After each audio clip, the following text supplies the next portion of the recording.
وہ کہنے لگے کہ جب تک موسیٰ ہمارے پاس واپس نہ آئیں ہم تو اس کی پوجا پر قائم رہیں گے۔ پھر موسیٰ نے ہارون سے کہا کہ اے ہارون، جب تم نے ان کو دیکھا تھا کہ گمراہ ہو گئے ہیں تو تم کو کس چیز نے روکا تھا؟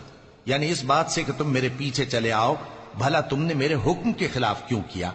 کہنے لگے کہ اے ماں جائے، میری داڑھی اور سر کے بالوں کو نہ پکڑیے، میں تو اس سے ڈرا کہ آپ یہ نہ کہیں کہ تم نے بنی اسرائیل میں تفرقہ ڈال دیا اور میری بات کو ملحوظ نہ رکھا۔ موسیٰ نے فرمایا تو اے سامری تیرا کیا حال ہے؟ اس نے کہا کہ میں نے ایسی چیز دیکھی جو اوروں نے نہیں دیکھی، تو میں نے فرشتے کے نقش پا سے مٹی کی ایک مٹھی بھر لی، پھر اس کو بچڑے کے جسم میں ڈال دیا اور مجھے میرے جی نے اس کام کو اچھا بتایا۔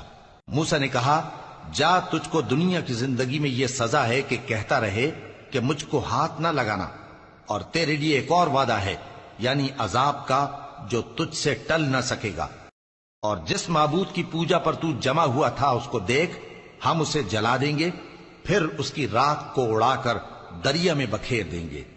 تمہارا معبود تو اللہ ہی ہے جس کے سوا کوئی معبود نہیں، اس کا علم ہر چیز پر محیط ہے۔ اس طرح ہم تم سے وہ حالات بیان کرتے ہیں جو گزر چکے ہیں، اور ہم نے تمہیں اپنے پاس سے نصیحت کی کتاب عطا فرمائی ہے۔